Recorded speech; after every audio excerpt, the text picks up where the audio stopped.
প্রাচ্য এবং পাশ্চাত্যে শ্রী চৈতন্য মহাপ্রভুর প্রেমধর্মের বাণীর নির্ভীক প্রচারক প্রবর। কলিযুগ পাবনাবতারী ভুবন মঙ্গল পরম করুণ শ্রীমন মহাপ্রভুর অভিন্ন শ্রী শ্রী নিত্যানন্দ মূর্ত প্রকাশ মূর্তি, যিনি জগদ্গুরু যুগাচার্য শ্রীল প্রভুপাদ ভক্তি সিদ্ধান্ত সরস্বতী গোস্বামী ঠাকুরের অনুকম্পিত জনের অন্যতম কৃপা ভাজন, পরমার্চনীয় শ্রী গুরুপাদ পদ্ম ওং বিষ্ণুপাদ পরিব্রাজকাচার্য বর্য ত্রিদণ্ডী, তদনন্তর সপার্ষদ পরম গুরুদেব শ্রীল প্রভুপাদ ভক্তি সিদ্ধান্ত সরস্বতী গোস্বামী ঠাকুরের শ্রীচরণ কমলে অনুরূপ দণ্ডবত প্রণতি জানিয়ে উপস্থিত সতীর্থ বৈষ্ণববৃন্দ, ভগবত কথা শ্রবণ পিপাসু সুধী সজ্জনবৃন্দ ও মাতৃমণ্ডলী, সকলকেই প্রারম্ভে জানাই আমার হার্দিক সাদর যথাযোগ্য বৈষ্ণব অভিনন্দন।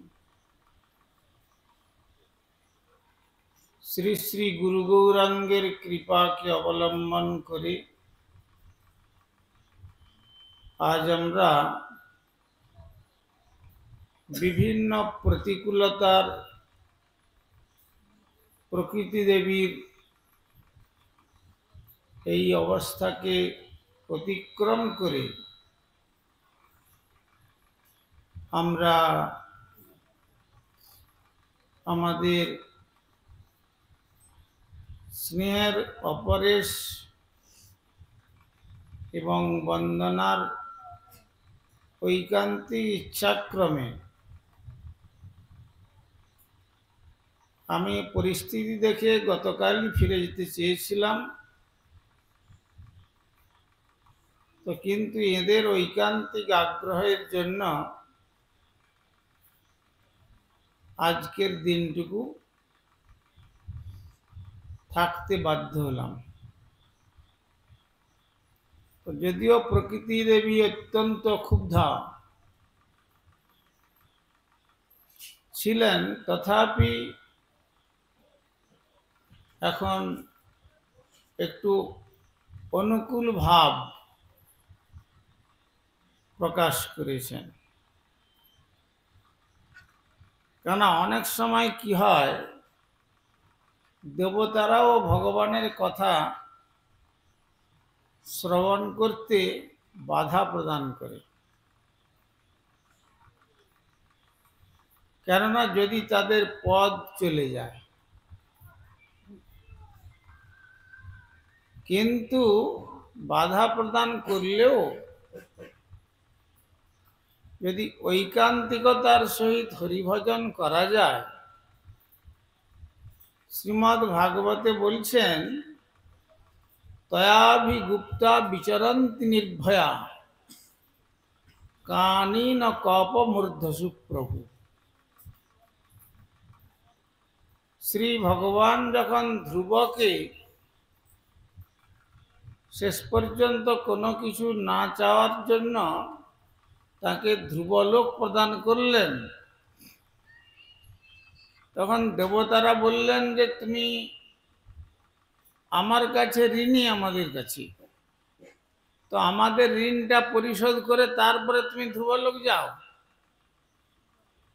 কিন্তু ভগবানের সাধনার এমনই ফল, সেই দেবতাদের বাধাতে তাদের মস্তকে পদচারণা করে বিমানে আরোহণ করে ধ্রুবলোক যাত্রা করলেন। ভগবান তাকে তার সুদর্শন চক্রের দ্বারা সংরক্ষণ করলেন।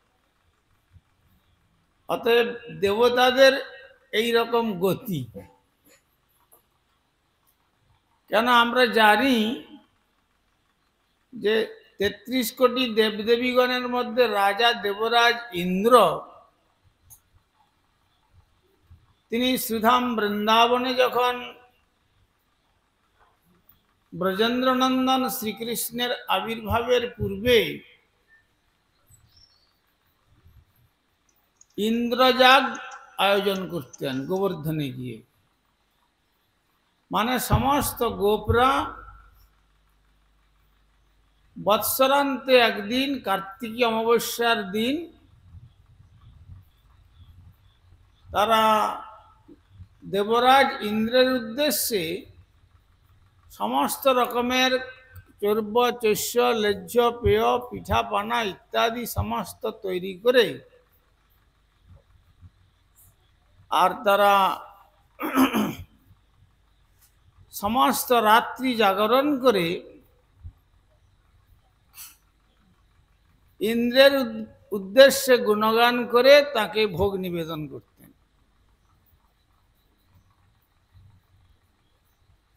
তো শ্রীকৃষ্ণ যখন পঞ্চম বর্ষীয় বালক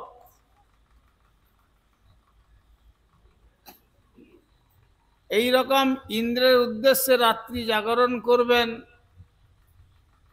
সমস্ত ভাণ্ড ভরে ভরে ক্ষীর, রাবড়ি, পেড়া, দুগ্ধজাত দ্রব্য বর্জিত প্রসিদ্ধ আর নানা রকম পৃষ্ঠগাদি এই সমস্ত তৈরি করে সকটে অর্থাৎ গরুর গাড়িতে করে সব গোবর্ধন অভিমুখে যাত্রা করছেন নন্দ বাবার নির্দেশ। আর নন্দ বাবা সকলকে ব্যবস্থা করছেন যাতে করে সুষ্ঠুভাবে সেখানে পৌঁছতে পারেন।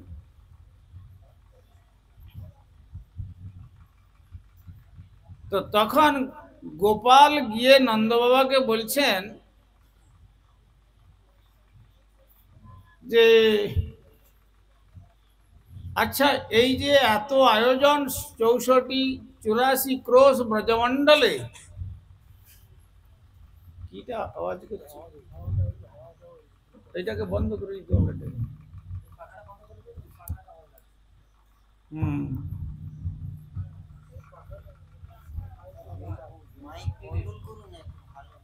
না না, মাইক কিছু হবে না, পাখার আওয়াজ ধরবে।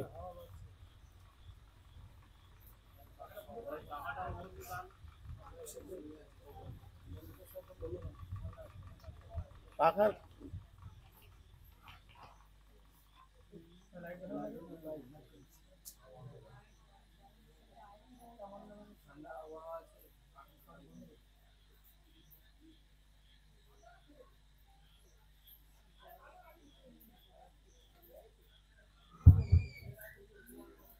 আচ্ছা, যাই হোক, শুনুন।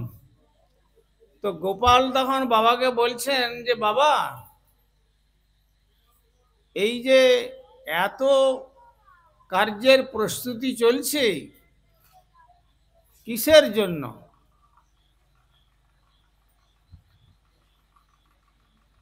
তো তুমি আমার কাছে কোনো গোপন করো না কেন? না, যে কার্য তোমরা করতে যাচ্ছ এ কার্যটা কি শাস্ত্রেতে অনুমোদিত রয়েছে, আর না এমনি একটা ট্রেডিশন, জাস্ট একটা প্রথা? কেননা আমাকে মনের কথা খুলে বলো, কেননা যদি শাস্ত্রের অনুমোদিত হয় তাহলে এই কার্য আমিও করব। আর ভগবান গীতাতে বলেছেন যদি শাস্ত্রের অনুমোদন না থাকে, কি বলেছেন গীতাতে? য শাস্ত্র বিধিমুৎসৃজ্য বর্ততে কামকারত ন সিদ্ধিং নবাপ্নতি ন সুখম ন পরাম গতি।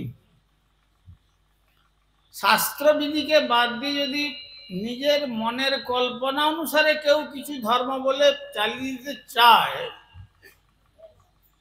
নশ সিদ্ধিং, সেই কার্যেতে কখনো সিদ্ধি লাভ হবে না, ন সুখম, তাতে সুখ প্রাপ্তি হবে না, নবাপ্নতি, আমাকেও সে লাভ করতে পারবে না, সুতরাং তার দ্বারা কোনো মঙ্গল হবে না।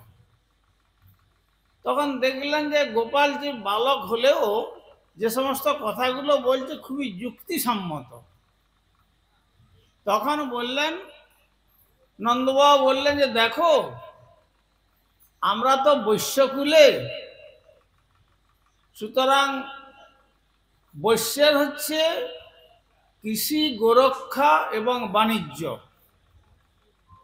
গীতাতেও বলেছেন বৈশ্যকর্ম স্বভাবজম। তার কৃষি কার্য করবেন তারা, আর গো সম্পদ রক্ষা করবেন। আর গো সম্পদকে রক্ষা করতে গেলে তৃণ আদির প্রয়োজন, আর তৃণ আদিকে বাঁচিয়ে রাখতে গেলে জলের প্রয়োজন। আর সেই জলের অধিদেবতা ইন্দ্রের আনুগত্যে তিনি বর্ষণ করেন, ফলে তার বরুণ দেবকে দিয়ে তিনি জগতে জলকে সংরক্ষণ করেন। আর এই সমস্ত যদি না হয় তাহলে আমাদের গো সম্পদ রক্ষা হবে না, গো সেবা থেকে আমরা বঞ্চিত হব। আর গো সম্পদ রক্ষা না হলে তাহলে কি হবে না, ধর্ম বিনষ্ট হয়ে যাবে। আর যদি কেউ অন্য সেবাও নাও করতে পারেন, আমরা শাস্ত্রানুযায়ী আলোচনা করলে দেখতে পাই ঋষিমুনিরা সব ছেড়েছেন, কিন্তু ঋষির আশ্রমে গো সম্পদ থাকত। আর তদানীন্তন কালে শিষ্য যখন গুরুদেবের কাছে গিয়ে আশ্রয় গ্রহণ করতেন, তারা শিষ্যদেরকে বলতেন যে দেখো, এই একটা গাভী তোমাকে দিয়ে দিলাম, এই গাভীটাকে চারণ করতে করতে 1000 যখন গো সম্পদ হবে, তারপরে তুমি আমার আশ্রমে ফিরে আসবে, তাহলে তারপরে আমি তোমাকে দিব্যজ্ঞান প্রদান করব। সেই রকম সামর্থ্যবান মহাত্মা ছিলেন তারা, অন্যান্য যুগে ফিরে আসছেন। আর ফিরে আসার পরে তখন তাকে আশীর্বাদ করলেন, তখন তারা ব্রহ্মজ্ঞান প্রাপ্ত হতেন। তো সুতরাং গো সম্পদকে শাস্ত্রে বলেছেন বিশ্বস্য মাতা, বিশ্বের জননীর সঙ্গে তুলনা করেছেন। কেন? সর্বকালের জন্য। কিছু মনে করবেন না, মায়েরা যারা সন্তানের জননী হয়েছেন, তারা সন্তানকে তারা কতদিন বক্ষের ক্ষীর পান করান? 1 বৎসর, 2 বৎসর, এর বেশি তো নয়। তাও আবার কিছু মনে করবেন না, অনেকে আবার নিজের সৌন্দর্য হারিয়ে যাবে, সেই জন্য ডাক্তারকে আগে থেকে বলে দেন যে আমি সন্তানকে দুগ্ধপান করব না। অতএব তখন কি, তখন ওই ছেলেকে প্রথম থেকে বোতল ধরানো শিখিয়ে দেন। ওই বোতল ধরানো শিখতে শিখতে লাল বোতল ধরতে থাকে বড় হয়ে, এই করে জীবনের সর্বনাশকে ডেকে আনে। আর তারপরে কি করে দেখো, তারপরে বলে দেয় যে দেখো, তোমরা আমাকে জন্ম দিয়েছিলে, তো দেখো তোমাদের এখন বয়স হয়েছে, তোমাদের জন্য একটা ভালো জায়গা ঠিক করে রেখেছি। সে জায়গাটা কোথায় জানো? কোনো চিন্তা নাই, এই বৃদ্ধাশ্রমে তোমাদেরকে রেখে আসবো, আর সেখানে খুব সুষ্ঠু সেবা হবে। কেননা পিতামাতা গুরুজনদের সেবা করলে মঙ্গল হয়ে যাবে। এখন তো পিতামাতা, চাণক্য বলেছিলেন নাস্তি মাতৃ সম গুরু। প্রথম অবস্থাতে মায়ের মতো গুরু কেউ নেই। আর তারা যেমন শিক্ষা দিয়েছে সেই শিক্ষায় এখন পুত্র এখন বলছে দেখো তোমাদের সেইখানে রেখে আসবো, কিন্তু তারা কি ভাবছে যে তুমি আজ যে নীতি তোমার বাবা মার উপরে আরোপ করছো, তোমার পুত্র কন্যাগণ বড় হয়ে ওই নীতি তোমার উপরে প্রয়োগ করবে, তোমাকেও বৃদ্ধাশ্রমে পাঠিয়ে দেবে, তখন তুমি বুঝবে অবস্থাটা কি হয়। তো সুতরাং এখন তাই অধিকাংশ মায়েরাই শোনা যায়, কেননা এই যে মাতৃদুগ্ধের সঙ্গে তার যে স্নেহ, তার যে প্রীতি, তার যে ভালোবাসা, তার দ্বারা যে ধীরে ধীরে সন্তান বর্ধিত হয়, সেই ভাবটা সন্তানের জাগে। আর এই বোতল ধরানো পাউডার মিশিয়ে দিয়ে কি হবে, ওতে কত পশু কত জন্তু জানোয়ারের যে দুগ্ধ আছে তার কোনো ঠিক নেই। সুতরাং ওই যে তামসিক বৃত্তির বস্তুগুলোকে প্রথম থেকে আহার করানোর দরুন চিত্তবৃত্তিটাও তামসিক ধর্মেতে পর্যবসান ঘটে। তখন আর মায়ের মাতৃত্ব কি জিনিস সে জিনিস আর সন্তান উপলব্ধি করতে পারে না। ফলে তার পরপর তার প্রতিক্রিয়া পরিদর্শিত হয়। কিন্তু ওই মা যদি সন্তান 5 বছরের 6 বছরের হয়ে যায়, বলে যে আমি তোমার দুগ্ধ পান করব, তখন মা কি বলে, এই বুড়ো ছেলে এখন এক গ্লাস স্তন পান করবো, যাও যে ভাত তরকারি খাও। কিন্তু গাবে বিশ্বস্য মাতা, সর্বকালের জন্য বেদব্যাস বললেন গাভী হচ্ছেন সর্বকালের জন্য বিশ্বের সমস্ত জীবের মাতা। কেন? যদি কোনো মায়ের মাতৃদুগ্ধ না থাকে, ডাক্তার তাকে বলবে সন্তান জন্মেছে, তাহলে এক কাজ করো, 250 গ্রাম দুধের মধ্যে 500 গ্রাম গোদুগ্ধ মিশ্রণ করো, দিয়ে তাকে দাও। পরিণত বয়সে হয়তো অন্য কিছু বিশেষ নিতে পারছে না, তখনও বলছেন যে হ্যাঁ, দুগ্ধের মধ্যে এমন সুষম খাদ্যের যে তার মানে গুণগুলো আছে, আর সমস্ত এই মনুষ্য শরীর পুষ্টি লাভের কোন রকম অসুবিধা হবে না, কেবল গোদুগ্ধতেই চলে। এই জন্য অনেক মহাত্মাকে দেখা যায় যারা কেবল সারাদিন অন্তে একবার গোদুগ্ধ পান করে দিব্যি তারা শতবৎসর বা শতাধিক বৎসর ধরে এখনো তারা শ্রী ভগবানের পাদপদ্ম ভোজন করছেন। আর বার্ধক্য বয়স হয়ে গেছে, আর কোনো কিছু খেয়ে হজম করতে পারছেন না, তখন ডাক্তারবাবুর কাছে গেছেন, ডাক্তারবাবু বলছেন ঠিক আছে, ওকে এখন রাইস টিউবের মাধ্যমে অর্ধেক দুধ আর অর্ধেক জল, গোদুগ্ধ অর্ধেক আর অর্ধেক জল মিশ্রণ করে নাকের ভিতর দিয়ে পাকস্থলীতে প্রেরণ করছি, তার দ্বারা বেঁচে আছে। তার মানে কি, জন্মানোর থেকে আরম্ভ করে, কৈশোরকাল থেকে আরম্ভ করে, প্রৌঢ়কাল থেকে আরম্ভ করে বার্ধক্যের মৃত্যুর শেষ মুহূর্ত পর্যন্ত গোদুগ্ধের সঙ্গে কারো তুলনা করা যায় না। সেই জন্য গাভীকে বলেছেন বিশ্বের সমস্ত জীবের মাতৃস্বরূপ। আর কি না, গাভীর অঙ্গে যত লোম থাকে, শ্রীমান মহাপ্রভুর সঙ্গে যখন চাঁদকাজির বিবাদ হয়েছিল যে তোমাদের হিন্দু ঋষিরা তো গোমেদ যজ্ঞ করেন, তারা তো গরুকে অগ্নিতে আহুতি দেন,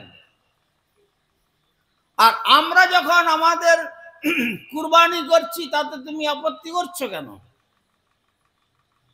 তখন শ্রীমান মহাপ্রভু বললেন যে দেখো, আমাদের সত্য ত্রেতা দ্বাপর যুগে এই 3 যুগে যে ব্যবস্থা ছিল, সেটা একটা বৃদ্ধ জরাজীর্ণ গরুকে মন্ত্রপুত করে অগ্নিতে আহুতি দেওয়া হতো, তারপরে সেই অগ্নি থেকে একটি ছোট্ট সুন্দর বৎস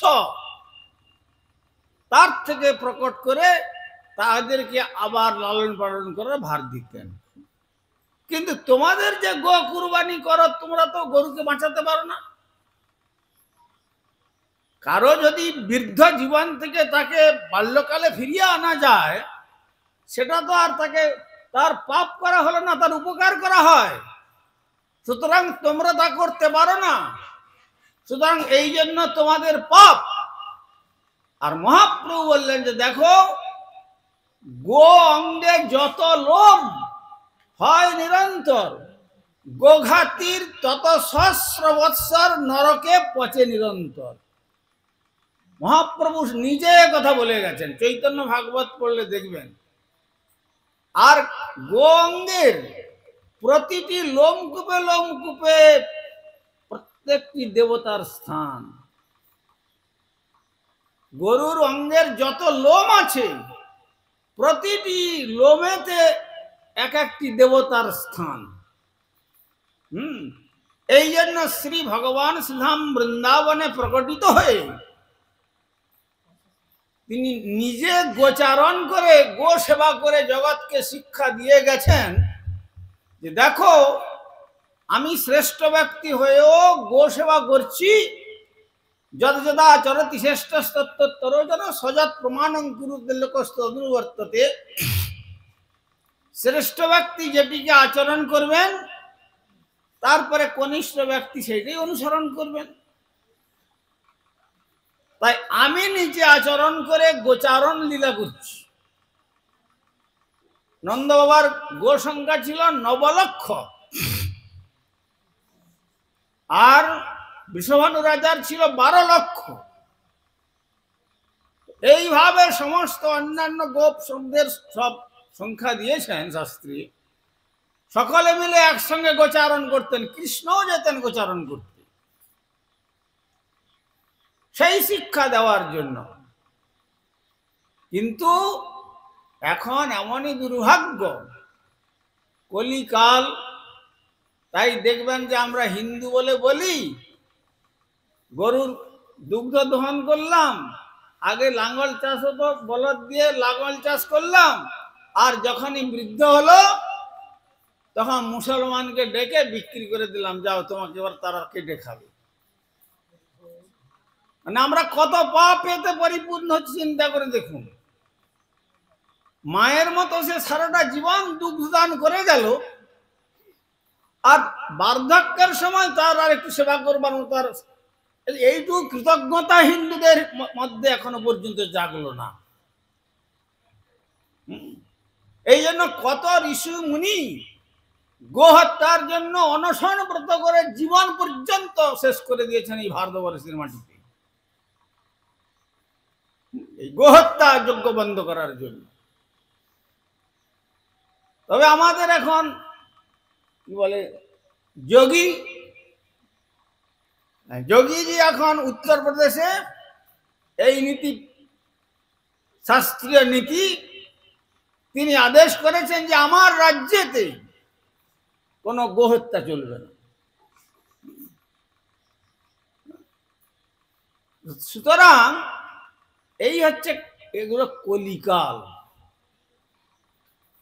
গো সেবা করবে না বাবু, যদি গো সেবা করেন ম্যাটার অফ পেস্টিজ, পাঞ্চার হয়ে যাবে। কিন্তু সকালবেলা উঠে ঘরের প্ল্যান করতে দিয়েছেন, ঘরের প্ল্যানের মধ্যে সিভিল ইঞ্জিনিয়ারকে বলছেন দেখো আমার একটা ডগ রুমের যেন একটা প্ল্যান এর মধ্যে রাখবি, কিন্তু বলছে না যে একটা গড রুমের জন্য একটা প্ল্যান হোক, তা বলছে না। কেন? আমার কুকুর রাখার ঘরটা যেন হয়, ভগবানের কোনো প্রয়োজন নেই। আর সকাল ভোর না হতে হতে কুকুর ডাকছে, কুকুরের চেন ধরে বাবু কুকুরকে নিয়ে কুকুরের চাকরি করছে। আমাদের গুরুবর্গ বলতেন, this life is the foundation of your next life. এই জীবনটা হলো তোমার ভাবি জীবনের প্রস্তুতি। অর্থাৎ এই যে তুমি সারাটা জীবন ধরে, একজন আমাকে বলেছিলেন জানেন আমি একটা বড় অ্যালসেশিয়ান কুকুর রেখেছি, মাসে তার পিছনে 22,000 টাকার আমি খাদ্য দিই তাকে। মনে করছে ক্রেডিট, ইনকামের ওই অংশকে ওইভাবে ব্যয় করলো, আর ওই কুকুরের চাকরি করে করে সারা জীবন অতিবাহিত করলো, সে বুঝতে পারছে না যে এমন সুন্দর নরধনু লাভ করেছিলাম ভারতবর্ষের বুকে ভগবানের আরাধনার জন্য, ভগবানের আরাধনা না করে যে কুকুরের আরাধনা করে গেল, তার মৃত্যুর পরে কোন কুকুরের গর্ভে কুত্তা হয়ে জন্মগ্রহণ করবে এই ধরা। এটা বুঝতে পারছে না। কেন? ভগবান বলেছেন জং জং বাপি স্মরণং ভাবম তদত্যন্তে কলেবরম তং তমে বৈতি কন্তীয় সদা তদ্ভাব ভাবিত। এই দেহটা পরিত্যাগ করবার সময় মানুষ যার চিন্তা করতে করতে দেহ পরিত্যাগ করবে, অন্তে যা মতি সা গতি।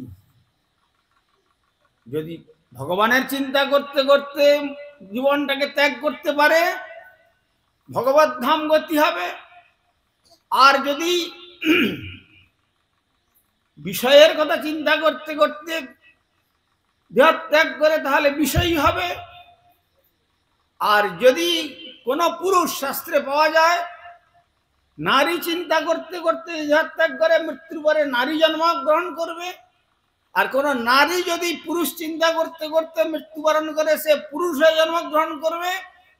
আর যদি ওই রকম পশু পাখিতে খুব প্রেম, কিন্তু সাধু মহাত্মা ভগবানেতে কোনো প্রীতি নাই, পশু পাখিতে প্রেম হলে কি হবে? সেখানে মৃত্যুর পরে পশু পক্ষী হয়ে জন্মগ্রহণ করবে। তার প্রমাণ ভরত।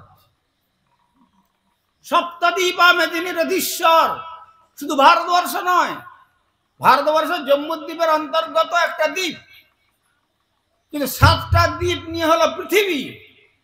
সেই পৃথিবীর অধীশ্বর ছিলেন মহারাজ ভরত। তিনি 50 বৎসর বয়সের পরে 50 ঊর্ধ্বে বনং ব্রজেত শাস্ত্রে বলেছেন যে সংসার করেছি বলে যে সংসারে একবারে শেষ মুহূর্ত পর্যন্ত থাকতে হবে তা নয়। 50 বৎসরের পর শাস্ত্রে বলেছেন বানপ্রস্থ গ্রহণ করতে। প্রথম ব্রহ্মচর্য ব্রত গ্রহণ করবে গুরুগৃহে, তারপরে যখন নিজেকে নিজে কন্ট্রোল করতে পারবে না, তখন গুরুর আদেশ নিয়ে গারস্থ ধর্মে প্রবেশ করবে। তারপরে গারস্থ ধর্মেতে যখন পিণ্ডদাতা এসে গেলেন,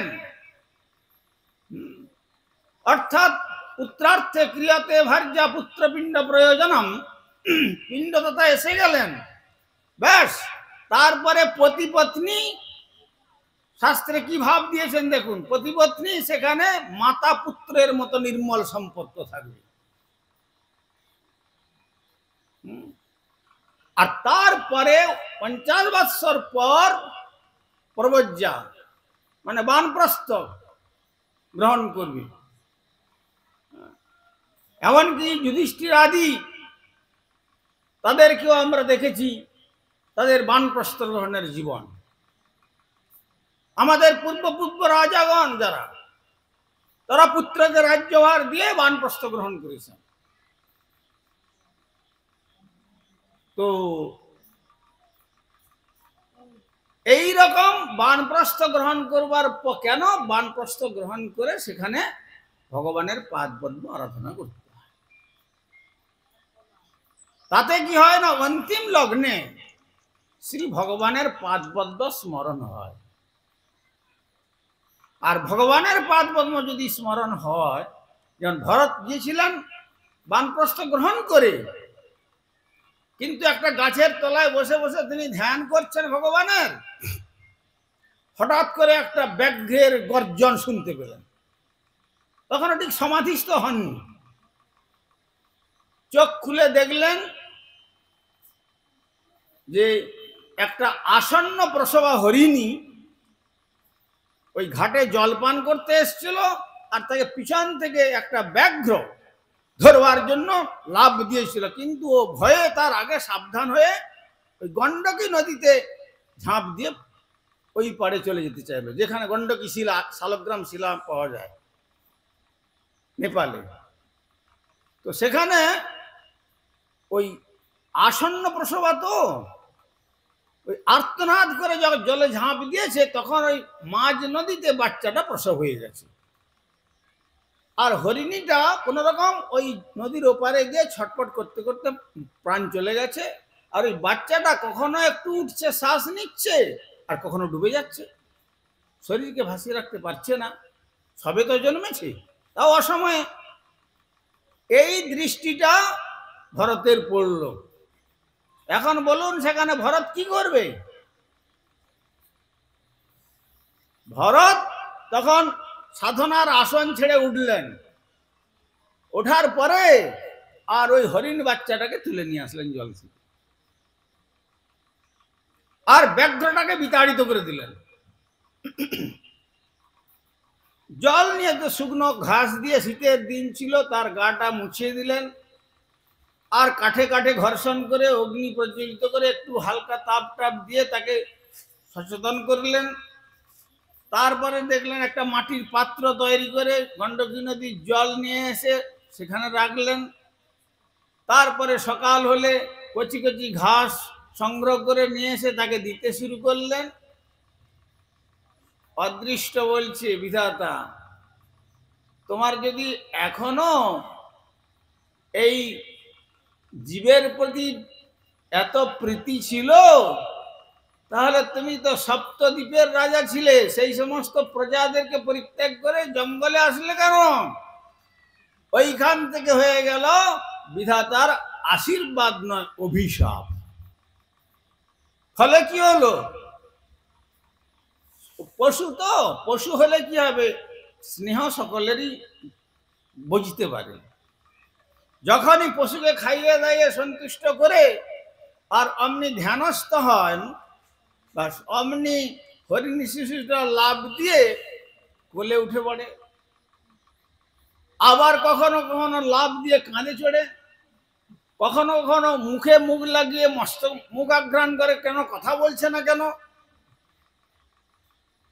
এত আদর করছে না কেন, কখনো পিঠে চেপে বসে। এমন কর্ম করছে যাতে কোনো ক্রমে ভগবানের স্মরণ করতে সে না পারে। এইভাবে দিন অতিক্রান্ত করতে করতে হরিণ শিশুর পিছনে একবারে আয়ু সূর্য অস্তাচলে যাওয়ার সময় এসে গেল। যখন অন্তিম শয্যা হতে চলেছে, তখন ওই ভরত, যার নামেতে এই ভারতবর্ষ, এর পূর্বে এই নাম ছিল ইলাবৃতবর্ষ, তার নাম অনুসারে এই ভারতের নাম হয়েছে ভারতবর্ষ। তো তখন মৃত্যুর সময় চিন্তা করলেন, হায় হায়, আমি তো চলে যাব, কিন্তু আমার এই হরিণ শিশুটাকে কে রক্ষা করবে? তো ব্যাঘ্র বা সিংহ এসে খেয়ে ফেলবে। এই হরিণ শিশুর চিন্তা করতে করতে যখন দেহ ত্যাগ করলেন, শ্রীমদ্ ভাগবতে দেখবেন, তারপরে সেই রাজা একটা হরিণীর গর্ভে হরিণ হয়ে জন্মগ্রহণ করতে হলো তার। অতএব নানা রকম পশু পাখির এই সমস্তের প্রতি প্রীতি না রেখে যদি হিন্দুদের সনাতন ধর্মে যদি গো সম্পদ পালন করতে পারেন, তাহলে কি হবে? ভগবানের সেবাও যদি একটু ত্রুটি হয়, গোমাতা সেবার দ্বারা ভগবান অত্যন্ত প্রসন্ন হন। এই জন্য ভগবানের প্রণাম মন্ত্রে বলছেন, গো ব্রাহ্মণ নম ব্রাহ্মণ্য দেবায় গো ব্রাহ্মণ হিতায়। আগে গো, জগদ্ধিতায় কৃষ্ণায় গোবিন্দায় নমো নমঃ। কিন্তু আজকাল এমনই দুর্ভাগ্য, কলির মানুষ তো। আমাদের তুলসীদাস বলছেন, গাইয়া দুকে কুত্তা পালে, গরুকে গোদহন করে সেই দুধ দিয়ে কুত্তাকে খাওয়াবে। উসকি বাছুরি ভুকা, তার বাছুরটাকে দুধ পান করতে দেয় না, খালি কেবল কোন রকম দুগ্ধের সঞ্চার হলেই জোর করে তার থেকে টেনে নেয়। চিন্তা করুন তো, মাতৃদুগ্ধ তৃপ্তির সহিত পান করতেছিল, আর তাকে জোর করে বিরত করে দুধটাকে বের করে কি করলো না, কুত্তার পিছনে দিচ্ছে। উসকি বাছারি ভুকা। তারপরে কি বলেছেন, সালে কো উত্তম খিলাওয়ে বাপ না পাওয়ে রুখা। তুলসীদাস বলছেন, মানে স্ত্রীর ভাই শালা শালা শালা সম্বন্ধ বলে না, শালক, যার ভালো ভালো লাগলো, ভালোবাসা, তা সে আসলে তার জন্য বাজারে খুব উত্তম উত্তম জিনিস চলে আসবে ঘরে। আর বাপ না বুড়ো বৃদ্ধ পিতামাতা, সে একটা শুকনো রুটিও তাকে দিতে যায় না সহজে। আর বরং বলতে যায় কত লোকের বুড়ো বুড়ো বুড়ো বুড়ি গুলো মরে যাচ্ছে, তোমরা মরতেও পারছো না, আর কত যন্ত্রণা দেবে। কলিকাল। साले को उत्तम खिलाए बाप ना पावे रूखा, सच्चा कहे तो मारे लाठा, झूठा जगत भुलाई। सत्य कथा बोलबे यदि सेखाने लाठिर प्रहार। এই ঘুম, सामने बसे এত ঘুম। सच्चा कहे तो मारे लाठा, झूठा जगत भुलाई। सत्य कथा बोलले तार जন্য লাঠির প্রহার, তার জন্য বিচার নেই। झूठा मिथ्या যে আশ্রয় নিয়ে কপটতা করবে, বঞ্চনা করবে, হ্যাঁ, বাস তাকে করে জগৎ একবার মাথায় করে নাচবে।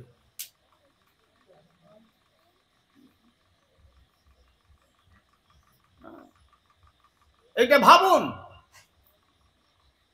যেমন একটা কথা বলছি, কিছু মনে করবেন না, আরজিকর কাণ্ডের ঘটনা পরিষ্কার, তার প্রমাণ। झूठा जगत भुलाई, গোরস গলি গলি ফিরে। গোয়ালা দেখুন সকালবেলা গরুর দুধ নেবে গো বলে গলি গলি ফিরে ফিরে বিক্রি করছে। সুরা বৈঠল বিকাই। আর ওই সুরা দেখবেন যে তার ঘর খুব ভালো করে ঘর করেছে, তারপরে আমরা খুব শক্ত কলাপসিবল গেট দিয়ে 3-4টা তালা দিয়ে দিয়েছে, তার ছোট্ট একটা রাস্তা রয়েছে, ওখান থেকে ওই বোতল পাস হবে, আর ওখানে লাইন দিয়ে লোক দাঁড়িয়ে আছে। তাকে কোথাও বলতে হচ্ছে না যে সুরা নেবে এসো, অ্যাডভার্টাইজমেন্ট করতে হচ্ছে না তার জন্য। আর ঘর কা বউরি প্রীত না পাবে চেত চরাবে দাসী। সতীসাধ্যী পত্নী, তার সঙ্গে সদ্ভাব নাই, কিন্তু উপপত্নীর প্রতি অনুরাগ বেশি, অপরের পত্নীর প্রতি অনুরাগ বেশি। ধন্য কলিযুগ তেরি তামসা, দুঃখ লাগে আর হাসি। তুলসীদাস বলছে ধন্য কলিযুগ, তোমার এই তামাশা দেখে যেমন দুঃখ পাই আবার হাসিও লাগে। কেন না এই সমস্ত শিক্ষার অভাব। কাল কলি বলিয়ান ইন্দ্র বৈরিবর্গ শ্রীভক্তি মার্গে কোটি কণ্টক রুদ্ধ। হা হা কামি কিমহং করমি, চৈতন্য চন্দ্র যদি নাদ্যং কৃপাং করসি। কাল কলির বলিয়ান, কলিকাল, কলহ যত্র তত্র কলি, সর্বত্র কলহেতে পরিপূর্ণ। ইন্দ্রিয় বৈরিবর্গ, সমস্ত ইন্দ্রিয় ভগবত বিমুখ, তারা ভগবানের পাদ পদ্ম ভজন করতে চায় না। শ্রী ভক্তি মার্গে কোটি কণ্টক রুদ্ধ, শুদ্ধ ভক্তি কোটি কোটি কণ্টকের দ্বারা অবরুদ্ধ হয়ে আছে। জগতে শুদ্ধ ভক্তি প্রচার করার মতো মানুষের অভাব। কেন না শুদ্ধ ভক্তি প্রচার করতে গেলে যে আদর্শ, যে আচার, যে মোরালিটি থাকা দরকার, বললেন সে সমস্ত অভাব। সুতরাং সেখানে কি ভগবানের কথা কীর্তিত হবেন? ভগবানের কথা কীর্তন করতে গেলে মহাপ্রভু বলেছেন আপনি আচরি ধর্ম জীবের শিখায়। আপনি না কইলে ধর্ম শিখানো না যায়। ইংরেজিতে একটা কথা আছে, do what I say but don't do what I do. আমি যেটা বলি ওটা করো, আর আমি যেটা করি ওটা করো না, তা বললে হবে না। মহাপ্রভু বললেন আপনি আচরি ধর্ম জীবের শিখায়। আপনি না কইলে ধর্ম শিখানো না যায়। ক্লাসে ছাত্রদের বললেন দেখো খবরদার কেউ তোমরা ধূমপান করবে না। কেন? এই যে ধূমের প্যাকেটে লেখা আছে দেখো, cigarette smoking is injurious to the health, স্বাস্থ্যের পক্ষে ক্ষতিকারক। আর পরবর্তীতে ক্লাসে বসে যদি মাস্টার মশাই নিজে ধূমপান করে ছাত্রের দিকে ধূম ছেড়ে দেন, ছেলেরা কি মনে করবে? ছেলেরা মনে করবে ধূমপান করা নিষেধ নয়, মাস্টার মশাইয়ের কাছে ধূমপান করাটা নিষেধ। আর যদি ধূমপান করা নিষেধ হতো তাহলে মাস্টার মশাই নিজে ধূমপান করছেন কেন? কথাটা বুঝতে পেরেছেন? এই জন্য আচারশীল আচিনতি যশস্ত্রার্থম আচরেত স্থাপয়ত তবি স্বয়ং আচরণে সস্মাস আচার্যস্তেন কীর্তিত। নিজে আচরণ করবেন, তারপরে 100 ভাগ আচরণ করলে শিষ্য তখন 50 ভাগ আচরণ অনুসরণ করবে। আমাদের জীব গোস্বামী যেমন বলছেন, গর্ভস্থ সন্তান সংরক্ষণ ইতি নেন দৃশ্যতে, মানে মায়ের গর্ভে সন্তান এসেছে, গাইনিকের কাছে গিয়েছেন অসুবিধা সুবিধা জানাতে, 4-5 রকমের প্রেসক্রিপশন করে দিয়েছেন। তখন সেই গর্ভস্থ মাটি যদি বলেন যে আমার তো কোনো রোগ নেই, আমি কেন ঔষধ খাবো, সে যদি বলে আমার কোনো রোগ নেই আমি ঔষধ খাবো কেন, তখন বলে তোমার রোগ না থাকলেও তোমাকে যদি একটা সুস্থ সবল সর্বাঙ্গীন সুন্দর রূপে একটি সন্তানের মাতা হতে হয়, তাহলে তোমাকে এই 10 মাস ধরে এই নিয়মগুলো প্রতিপালন করতে হবে, তাহলে তুমি একটি সুন্দর সন্তান প্রসব করতে পারবে। এটি যেমন মায়ের দরকার নেই আচরণ করতে হচ্ছে, তেমনি যারা সদ্গুরু ভগবত প্রেরিত জন তাদের কোনো প্রয়োজন হয় না, কিন্তু যদি নিজে আচরণ করেন তেমনি সন্তান রূপী শিষ্য যদি দেখছেন যে গুরুদেব 100 ভাগ আচরণ করছেন, তখন অন্তত 50 ভাগ আচরণ শিষ্য তখন করবে। এই জন্য আপনি এই জন্য মহাপ্রভু স্বয়ং ভগবান হয়েও কি কঠোর হয়ে গেলেন। একমাত্র বিধবা জননী জগন্নাথ মিশ্রের পরলোক গমন আর বিষ্ণুপ্রিয়া বাস সবকে ছেড়ে দিয়ে বলছেন, প্রিয় নবদ্বীপ প্রিয় ভাগীরথী ছাড়ি যাই, তোমা দাও অনুমতি, এই অনুমতি দাও, আমি চলে যাই, গিয়ে শুধু নবদ্বীপের বুকে নয় আর সমুদ্র হিমাচল শ্রীহরিনাম সংকীর্তনকে প্লাবিত করে সকলকে উদ্ধারের পথ প্রদান করব। সন্ন্যাস পর্যন্ত গ্রহণ করলেন আর নিজে আচরণ করে সেই শিক্ষা প্রদান করলেন। তা নাহলে ভগবান শ্রী চৈতন্য দেবের কি দরকার ছিল এত আচরণ করার? কোনো দরকার ছিল? সন্ন্যাস কত কঠোর জীবন যাপন করেছেন, কিভাবে গম্ভীরাতে কতটুকু জায়গা, যারা পুরী গিয়েছেন দেখবেন সেখানে কতটুকু জায়গা, তার মধ্যে এইভাবে তিনি জীবনকে অতিবাহিত করে চলেছেন। সুতরাং আচরণশীল হওয়া দরকার। সেই জন্য মহাপ্রভু বলেছেন যে কলিকালে যুগধর্ম নাম সংকীর্তন এতদর্থ অবতীর্ণ শিষ্য নন্দন। কিন্তু নামের সঙ্গে কিভাবে নাম করতে হবে সে কথাও আবার স্বরূপ রামানন্দকে বলছেন, যেরূপে রইলে নাম প্রেম উপজয়, তাহার লক্ষণ শ্লোক শুনা স্বরূপ রাম রায়। যেভাবে নাম গ্রহণ করলে নামের ফল প্রেম, যত শ্রুতি শাস্ত্র প্রমাণ দেখো না নামের সমান নেই। নামের রতি হলে প্রেমের উদয়, প্রেমেতে হরিকে পাই।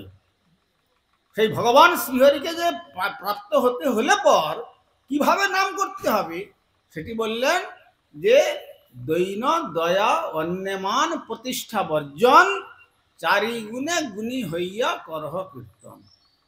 যদি কীর্তন করতে হয় দৈনতা জাগবে। কিরকম দৈন্যতার গুণ? কিরকম বলছেন, বৃক্ষ যেন কাটিলেও কিছু না বলয়। একটি শ্লোক করতে গিয়ে বলে দিয়েছেন মহাপ্রভু, বৃক্ষকে আপনি কাটছেন বৈশাখ মাসে সকাল থেকে গিয়ে, কেটে কেটে তার অঙ্গ ক্ষত করে দিচ্ছেন, কিন্তু বেলা 10টার সময় ঘর থেকে যখন টিফিন গেল একটু ছায়ায় বসে তো খাবেন, ওই গাছের ছায়ায় বসছেন। বৃক্ষ বলবে না তুমি সকাল থেকে আমার অঙ্গকে কেটে কেটে এতখানি কেটে ফেলেছে, আমি ছায়া দেব না? বলবে? বলবে না। আর শুকাইয়া মইলে কারে পানি না মাগয়, বৈশাখ মাসে গ্রীষ্মের দারুণ নিদাগ, সে শুকিয়ে মরে যাবে, তবু সে চিন্তা করবে ভগবান যখন আমাকে বৃক্ষর জন্মদান করেছেন স্রষ্টা রূপে, পালন করার দায়িত্ব তাঁর। আমি আমার জন্য পথিককে কষ্ট দেবো না, বলবো না যে তুমি 2 কলসি জল নিয়ে এসে আমার গোড়ায় দিয়ে দাও। শুকাইয়া মইলে কারে পানি না মাগয়, অযাচক বৃত্তি দিয়ে শিক্ষা দিচ্ছেন। আর যেই যে মাগয় তার আপন হন, বললো কোথায় আমরা মানুষ আর কোথায় বৃক্ষ? মহাপ্রভু এর সঙ্গে তুলনা করছেন? তররিব সহিষ্ণু না। যেই যে মাগয় তারে দেয় আপন ধন। যদি আপনার সকালবেলা ফুলের দরকার হয়, আপনি যাচ্ছেন, ফুলটাকে তুলে নিচ্ছেন, সে বাধা দিচ্ছে না। সুন্দর আম ফলেছে অপরেশ বাবু বাড়ির সামনে, আমটা পেকে যাচ্ছে, হয় যদি আপনি আম তুলে নিলেন, আর যদি না তুললেন, কথায় বলে ফল পাকলেই বোটা খসে যায়। যেই পেকে গেল অমনি গাছটা তার তলায় ফলটাকে ফেলে দেয়। কার জন্য? নিজের জন্য। কোন বৃক্ষ তার নিজের গাছের ফলের এক বিন্দু রস নিজের বৃক্ষ পান করে? এই জন্য তুলসীদাস বললেন, বৃক্ষ কবহু না ফল ভাগ খায়, নদী না সঞ্চয় নীর, পরমারত কি কারণ হি সাধু নে ধরা শরীর। বৃক্ষ নিজের কখনো কোনো জিনিসটা নিজের জন্য ব্যবহার করে না। যেমন নদী খরস্রোতা, কোথায়? গোমুখ, ভাবুন, গঙ্গোত্রী, তারপরে হরিদ্বার, ঋষিকেশ, লজমঞ্জলা, তারপরে উত্তরপ্রদেশ, মধ্যপ্রদেশ, বিহার, পশ্চিমবঙ্গ হয়ে আপনাদের এই গঙ্গা সাগরে এসে মিলিত হয়েছেন। কার জন্য? গঙ্গা নিজের জন্য এক বিন্দু জল পান করার জন্য না, আমাদের মতো পিপাসার্থ ব্যক্তিগণের তৃষ্ণাবৃত্তির জন্য। নদী না সঞ্চয় নীর, পরের জন্য উৎসর্গীকৃত জীবন। ওই জন্য পরকার্য সাধয়িতি যশৈব সাধু। পরকার্য বলতে অপরের, আবার শ্রেষ্ঠ কার্য সাধন করেন বলেই তাকে বলা হয় সাধু। তেমনি পরমার্থের জন্য জীবনটাকে এইভাবে তৈরি করতে হয়। আর ফুল নিলেন, ফল নিলেন, আর তারপরে যদি পাতা দরকার হয় পাতাটাও তুললেন, তাও তো সে নিষেধ করছে না। অনেক উঁচুতে ফল জমে আছে, পারতে পারছেন না, ইট পাটকেল ছুঁড়ে তার ডালপালা ভেঙে ফল নিচ্ছেন, তাও তো সে বাধা দিচ্ছে না। শুকিয়ে মরে গেল, তারপরে দেখুন গাছটাকে কেটে আনছেন, মরা অবস্থায় কেটে আনছেন। কেটে নিয়ে আসার পরেও যদিও সেখান থেকে আত্মা চলে গেছে, তথাপি যাওয়ার আগে মনে করছে যে আমি তো চলে যাচ্ছি, কিন্তু এইটা যেন কোনো অমেদ্য দ্রব্যের রন্ধনেতে নিয়োগ না হয়। আমার এই দেহটা, অন্যান্য সব দেহ তো অপবিত্র হয় মরে গেলে, কিন্তু আমার দেহটাকে যদি ভগবানের ভোগের জন্য রন্ধনে লাগিয়ে দেয়, তাহলে আমি মরলেও তারপরে উদ্ধার হয়ে গৌর গোবিন্দের পাদ পদ্মগুলো বৃন্দাবন লাভ করতে পারবো। বৃক্ষ যেন কাটিলেও কিছু না বলয়, শুকাইয়া মইলে কারে পানি না মাগয়। যেই যে মাগয় তারে দেয় আপন ধন। ঘর্ম বৃষ্টি সহে, আমরা বর্ষা হচ্ছে বল ছাতা নিয়ে এসো, থাকতে পারছি না, প্রবল বর্ষণ, সাইক্লোন চলছে, কাউকে বলবে না যে আমাকে সাইক্লোন থেকে একটু রক্ষা করো। আর গ্রীষ্মের দারুণ নিদান, তার জন্য বলবে না আমাকে একটু জল দাও। এইভাবে নির্মল চরিত্র হবে, দৈনতা আর দয়াদ্র অন্তঃকরণ, আর অপরকে মান প্রদান করবে। যদি বলা যায় ও তো আমাকে সম্মান করে না, আমি কেন ওকে সম্মান করব? তখন বলছেন তোমাকে যদি হরিনাম কীর্তন করতে হয়, তাহলে অমানিকেও মান দাও। সর্বজীবে জানি কৃষ্ণ অধিষ্ঠান, অমানি মানদ হইয়া লইবে কৃষ্ণ নাম। জীবে সম্মান দিবে জানি কৃষ্ণ অধিষ্ঠান। সমস্ত জীবকে সম্মান দেবে, কেননা তার হৃদয়তে ভগবান আত্মারূপে বিরাজমান। আমার বাহ্যিক রূপেতে, বাহ্যিক আচরণেতে, বাহ্যিক দৃষ্টিতে আমরা মনে করি যে আমরা সব গোপন করে ফেললাম, কিন্তু তা হবে না। ভগবান অন্তর্যামী সূত্রে সব দেখছেন। অতএব ভগবানের সকলের চোখে আড়াল করে পাপ কার্য করা যায়, কিন্তু ভগবানের চোখে আড়াল দেওয়া বড় কঠিন। এই যে কারাগার না, আমরা সব এই কয়েদি, সব এই কয়েদখানার জেল সুপারিনটেন্ডেন্টকে দুর্গা দেবী। 10 হাত দেখবেন, 10 হাত আর 10টি অস্ত্র। অর্থাৎ ভগবান বলছেন দেখো আমার এই কয়েদিগুলো যেন 10 দিকের কোনো দিক দিয়ে পালিয়ে যেতে না পারে। খুব শক্তভাবে এই জেলখানা তৈরি করেছেন।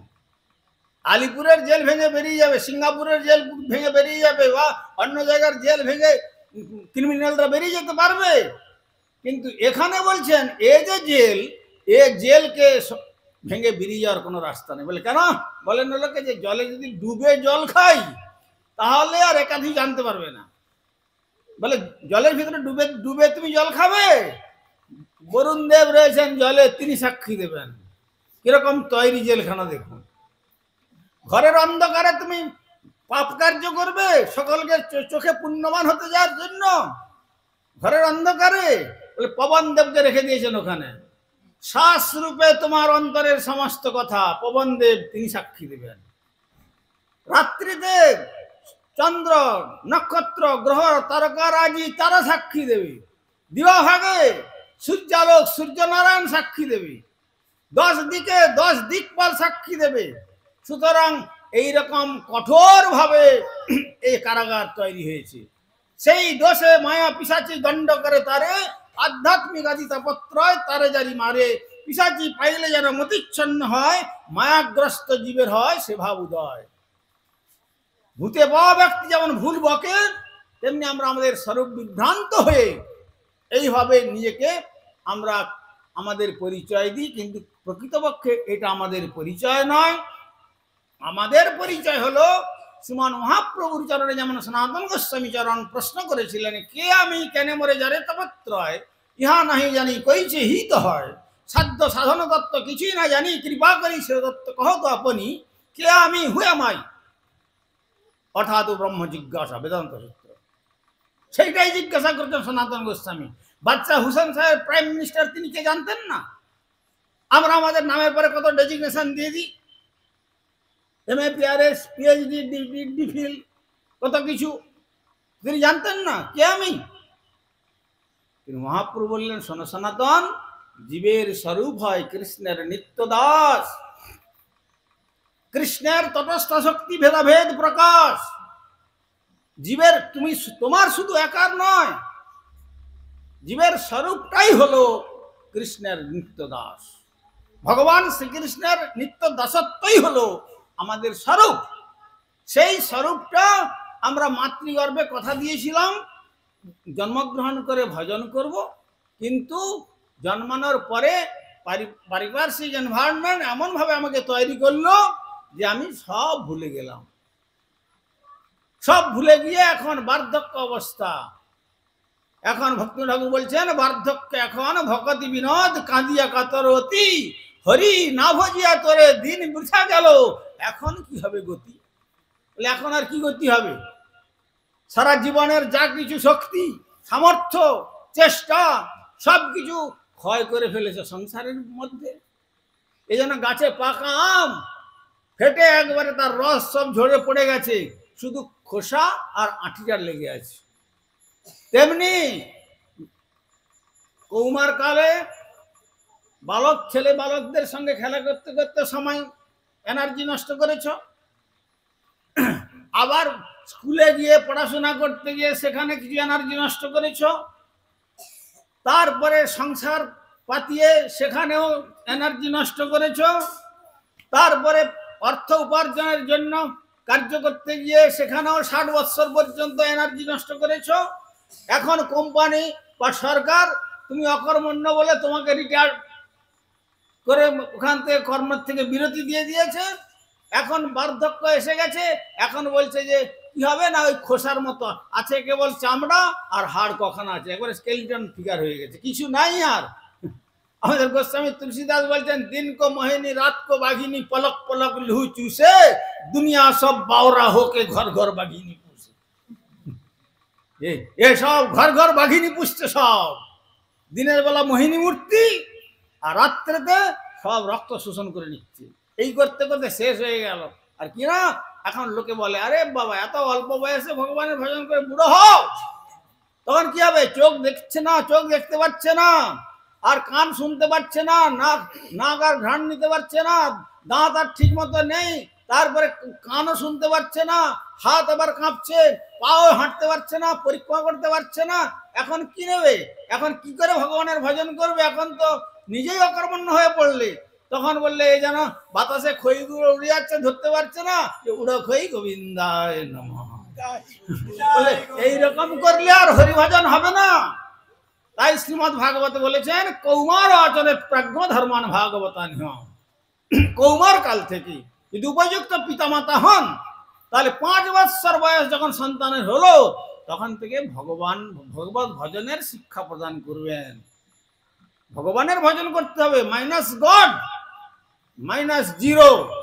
What ever you may be number 1 hero of the world, but spiritually minus zero.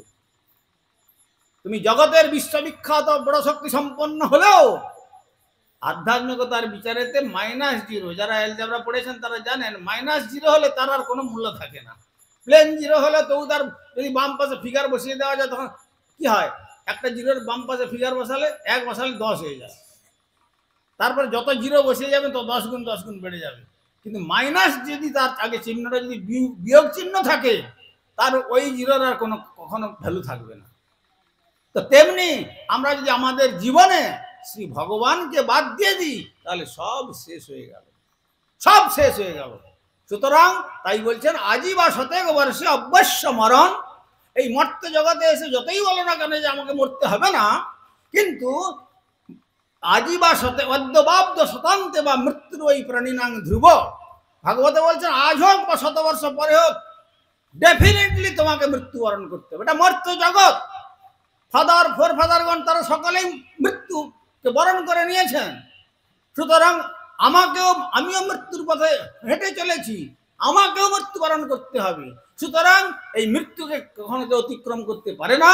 সুতরাং আজই বা শতেক বর্ষে অবশ্য মরণ, নিশ্চিন্ত না থেকো ভাই, যত শীঘ্র পারো ভজ শ্রী গোবিন্দ চরণ। জীবনের ঠিক নাই।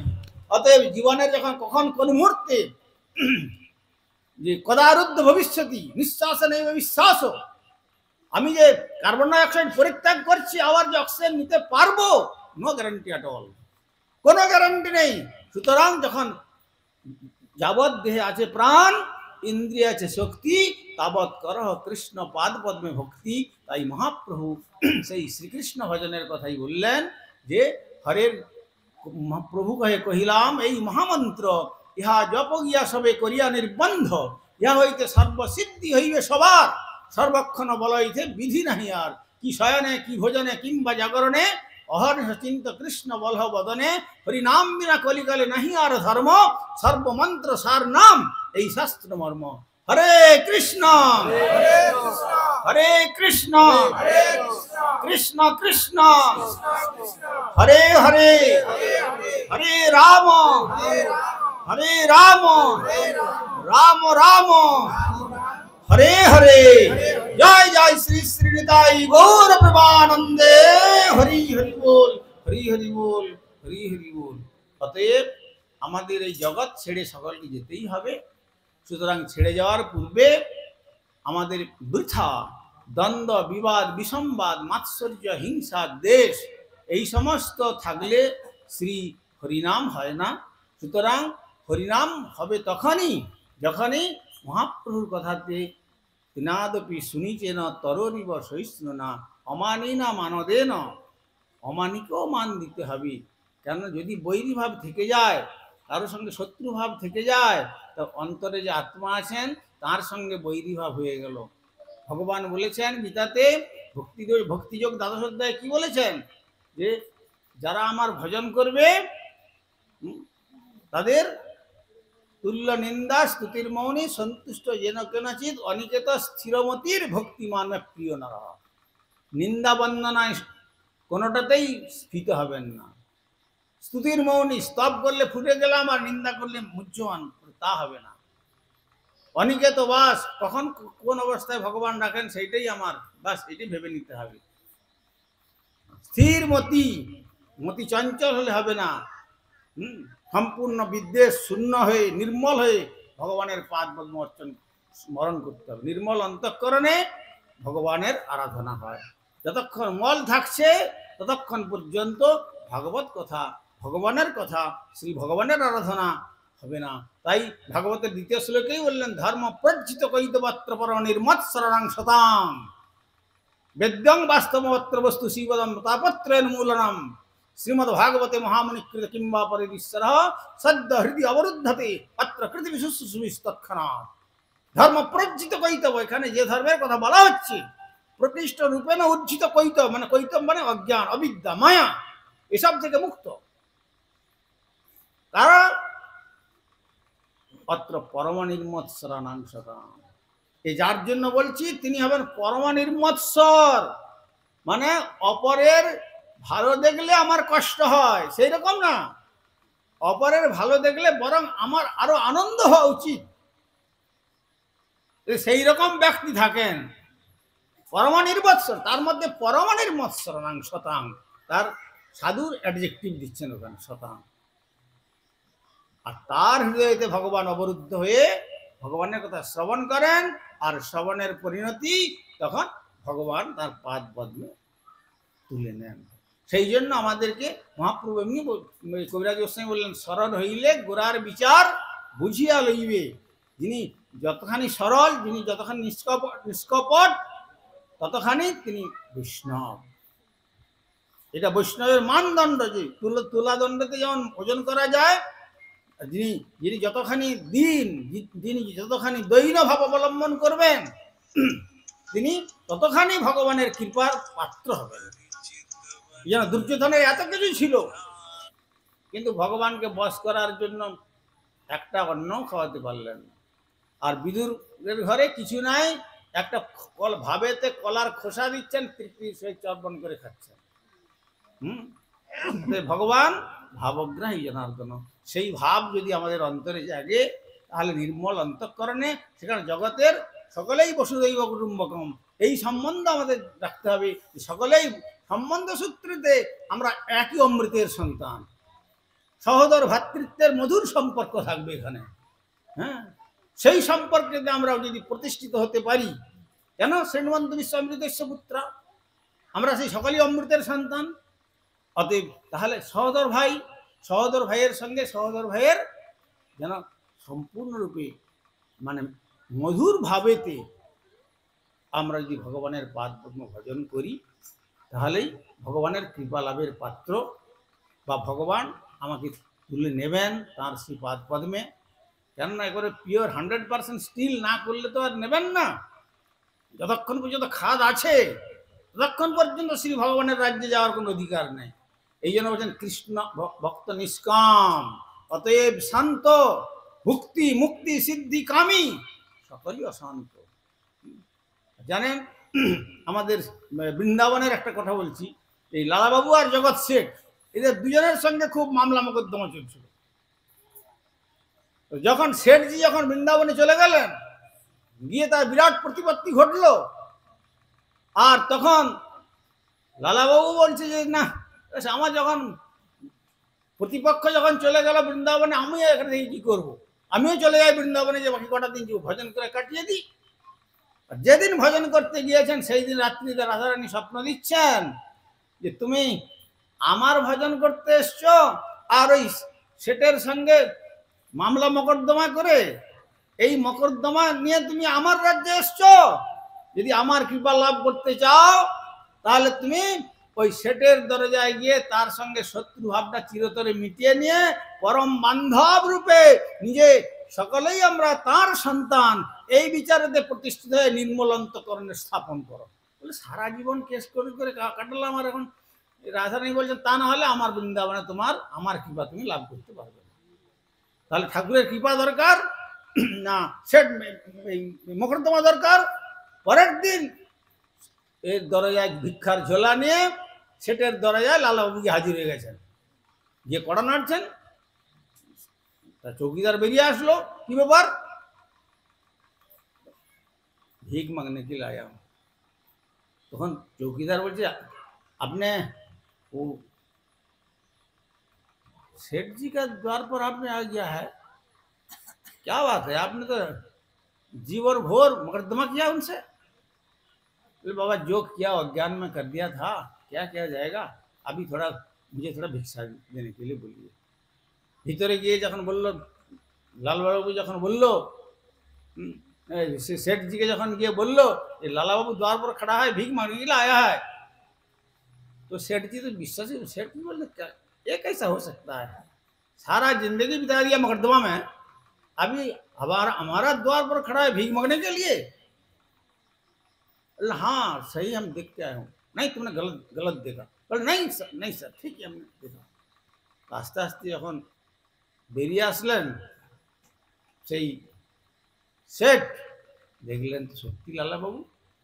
আর যেই লালাবাবুকে দেখতে পেলেন তখন লালাবাবু অমনি তাকে জড়িয়ে ধরলেন, আর জড়িয়ে ধরে বলছেন देखिए हमने जो किया है गलती से अज्ञान से कर लिया है, आप मुझे कृपा कीजिए, आप नहीं कृपा करने से राधा रानी श्रीधाम वृंदावन में हमको वास नहीं देंगे, कृपा नहीं करेगी उन्होंने, तो आप कृपा करके और जितने सारे हमने किया है ना जिंदगी भर आप थोड़ा क्षमा कर दीजिए हमको। बस দুজনে দুজনে গলা লাগিয়ে দিলেন।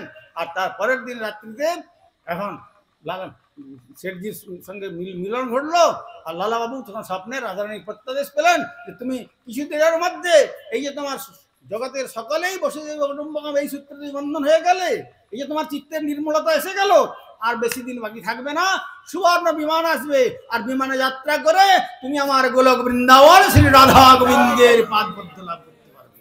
অতএব আমরা দুদিনের জন্য জগতে এসেছি, বৃথা দ্বন্দ্ব বিবাদ বিসম্বাদ না করে ভগবানের পাদপদ্ম গুরুপাদ পদ্ম আশ্রয় করে ভগবানের পাদপদ্ম আরাধনা করে যদি আমাদের এই দুর্লভ জীবনটাকে সার্থক করতে পারি, তবেই আমাদের এই মনুষ্য জীবনের সার্থকতা। হ্যাঁ, এই জন্য মনুষ্য জীবন হচ্ছে ভগবানের সর্বশ্রেষ্ঠ সৃষ্টি। এই দৈব প্রতিকূলতার মধ্যে আমাদের পরেশবাবু বলেছেন, দেখুন আপনারা কত সব এসছেন, এত প্রতিকূলতার মধ্যেও দৈবের কত বিড়ম্বনা, তা সত্ত্বেও আপনারা সকলেই এসেছেন। তেমনি কেন ভগবানের ভজন করতে হবে এটা জেনে নিয়ে এটা সকলে করবে না। অল্প ভাগ্যে দাস নেই করেন ভগবান, সুতরাং অল্প ভাগ্যেতে ভগবান দাস স্বীকার করেন না। তো যাদের সৌভাগ্য তাদের সাধুসঙ্গ করবার সুযোগ হয়, সাধুসঙ্গ হইতে হয় শ্রবণ কীর্তন, কীর্তন হইতে হয় অনর্থ নিবর্তন, অনর্থ নিবৃত্তি হইতে ভক্তি নিষ্ঠা হয়, নিষ্ঠা হইতে শ্রবণাদ্যে রুচি উপজয়, রুচি ভক্তি হইতে হয় আসক্তি প্রচুর, আসক্তি হইতে বাড়ে কৃষ্ণে প্রীতির অঙ্কুর, সেই প্রীতি গাঢ় হইলে ধরে প্রেম নাম, সেই প্রেম প্রয়োজন সর্বানন্দ, সেই পরমানন্দের সম্পদ আমাদের জীবনে। আর পর আনন্দের সম্পদে জগতে কিছু নাই, এই জগৎ দুঃখাত্মক, এই জগতে যা আনন্দ বলে মনে করছি এটা আনন্দের স্থান নয়, এই দুঃখ দিতে ভালো জানে, সব দুঃখই দেয়। সুতরাং তাই তো বলছেন না আমাদের রামপ্রসাদ, এই জগৎ কারে ভালো তো বাসে না, এই জগৎ ভালোবাসিতে জানে না। There is no existence of love in this cosmic manifestation. এই জগতে প্রকৃত ভালোবাসা বলে কোনো জিনিস নাই, কেবল অন্য গোপীরা বলছেন অন্য স্বার্থে কৃতামৈত্রী যাবৎ অর্থ বিড়ম্বন, অনেক কথা বেরিয়ে আসছে।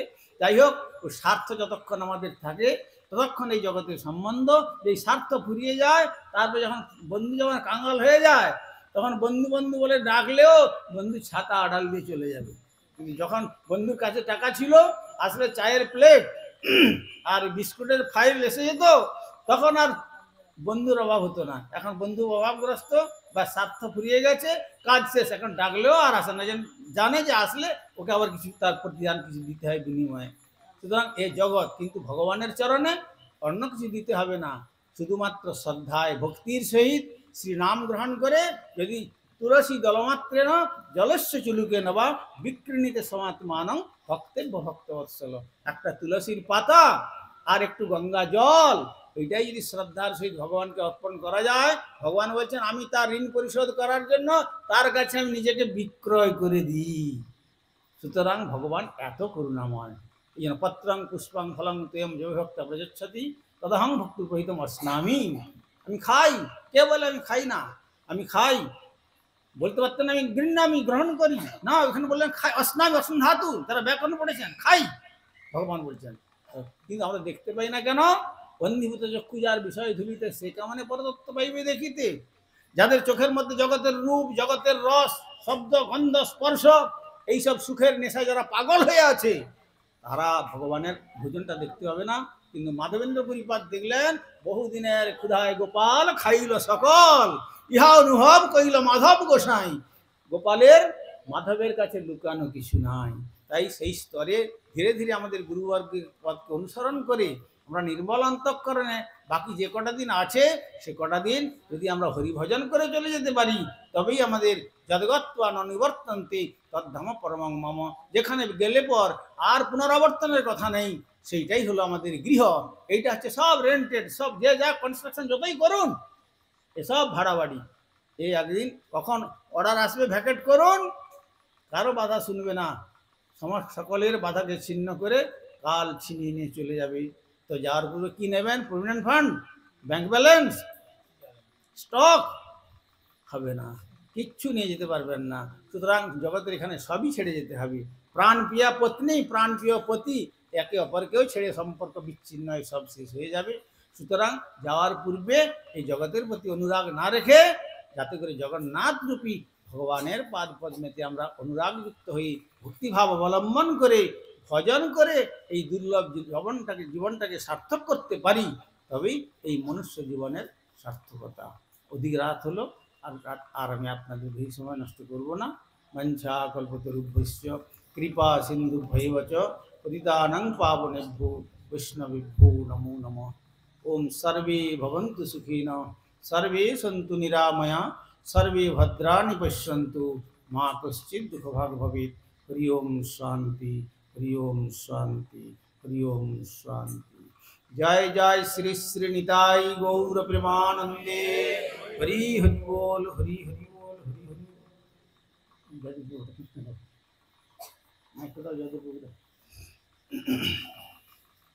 জয়